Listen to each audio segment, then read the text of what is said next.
A muchos nos ha pasado que queremos compartir la pantalla en Discord para ver películas, videos o lo que sea y nos sale en negro. Les voy a enseñar a corregir de manera fácil y rápida este problema. Esto aplica para Netflix, HBO, Prime y cualquier página o plataforma.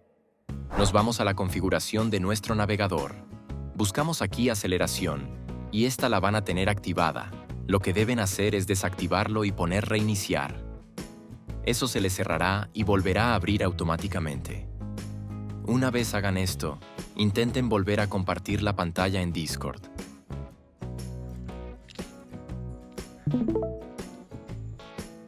Puede pasar que aún tengan la pantalla en negro, y no es nada de qué preocuparse, tengo la solución. Nos vamos a la configuración de Discord. Bajamos un poco donde dice voz y video. Seguimos bajando hasta donde veamos códec de video OpenH264. Esto lo desactivamos. Aceleración por hardware lo desactivamos.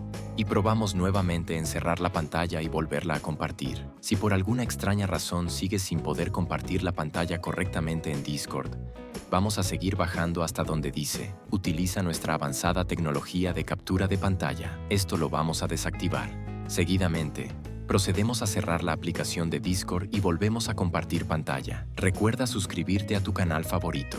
Aprendo. Dale like y comenta si este video te ha sido de utilidad. Nos vemos hasta la próxima.